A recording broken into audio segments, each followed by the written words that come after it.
so much about that because probably it would take longer.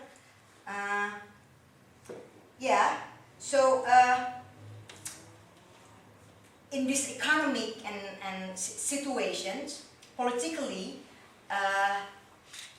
challenges that are facing the movement today, particularly left movement, is before the challenges. After Suharto overthrown in 1998, or we call it reformasi, there's a remarkable basis for Indonesian poor to rely and believe in mass action. So it's a political gain and weapon that already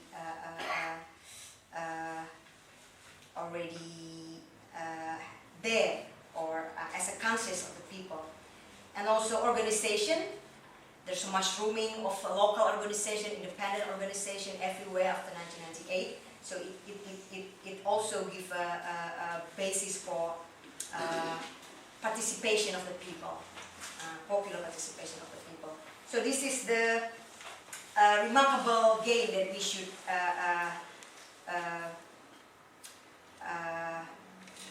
organize and take a benefit of. But the challenges that we're having today, historically defined, there are 5 political fundamental obstacles, or we call them enemies, to Indonesian poor and working class being freed from exploitation and oppression.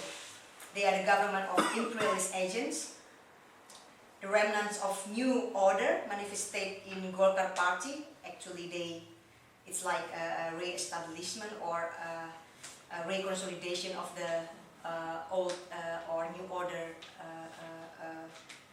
tools, because Golkar in election 2004 won at about 24%, so it's defeated.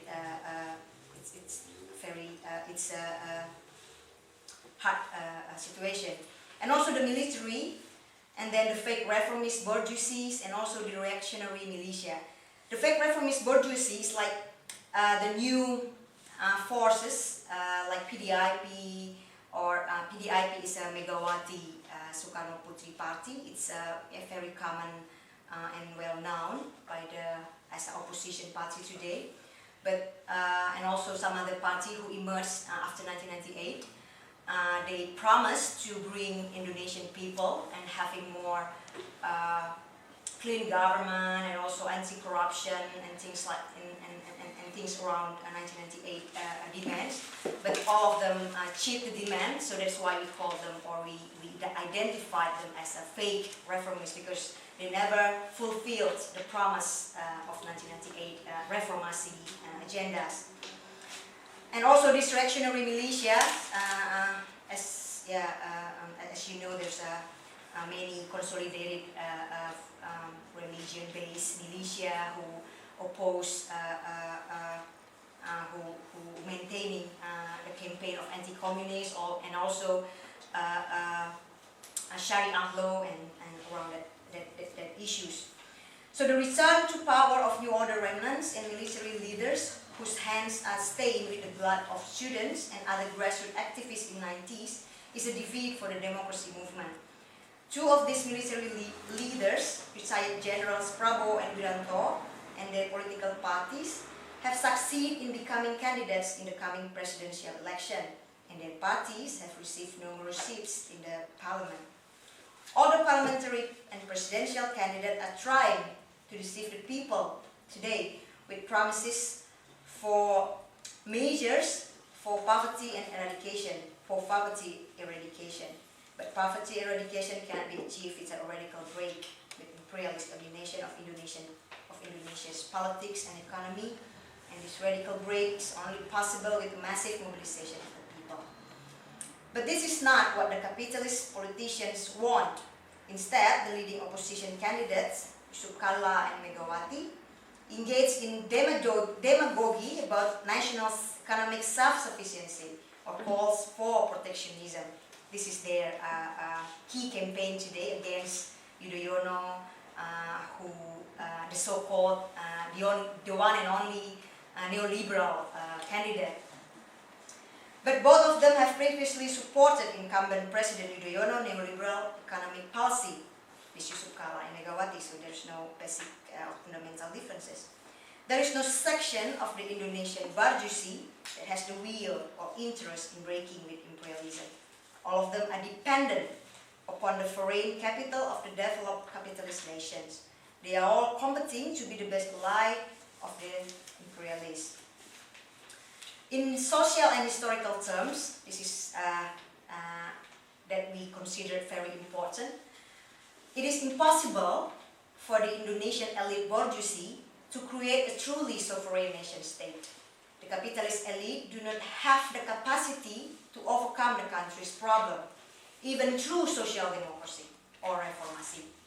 The elite are totally corrupt, whether it is in terms of money, cultures, and politics.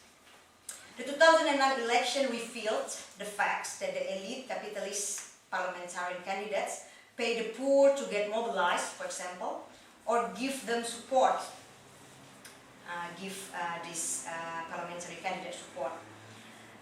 Certain elite candidates can buy or sell the potential votes from and to other elites. It's like selling votes.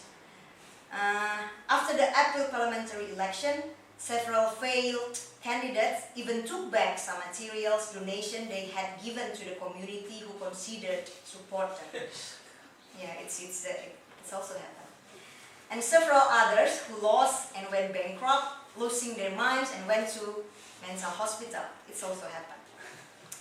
So the main political elite bourgeoisies who got several seats in the parliament also reveal it real corrupt characters. Before the presidential election, for example, several political parties can just changing support position to different candidates every several hours. So sometimes, probably in 9 a.m. they can give support to SBY, and in the evening they can just changing support for other candidates. So there's no principal reason for that. Basically based on how many seats they will get in the cabinet, or money they can be provided, or money that can be provided by the main presidential candidate. For example, there's a rumor spread out in Indonesia that Prabowo bought Megawati as much as 1.3 trillion rupiah in order not to be a president candidate, but probably it failed because at the end Prabowo agreed to accompany Megawati as vice president candidate. So, some of these examples make common people, particularly the conscious section of society, or it represents, if I can consider it represent on the 50 million who abstains in the parliamentary election, have already sickened of this political comedy. So this is why there is no. This is why also there is no national bourgeoisie that can play a dominant role in the political realm. Other elite politicians lack popular legitimacy that has been reflected in the April parliamentary election, where all the political parties have lost voter support.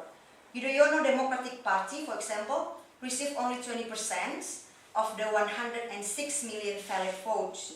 By comparison, Golkar, which in the last election won the most seats in the parliament, was supported by 24% of voters in 2004 election. Some 50 million people, around 30% voter, who abstained in this year's parliamentary election. This is a huge race compared with the 34.5 million or 23% in 2004 and 10.5% in 1999. So it's getting higher. This increase was not very surprising because in the series of regional elections in these last 2 years, the level of abstentions reached around 35 until 40%. All of these abstention figures are also reflection that even the Muslim religious people ignore the haram decisions of the haram is forbid decision of the Indonesian Ulama Council for people abstain from voting. The high rate of abstentions also reflects the huge gap between elite and the people.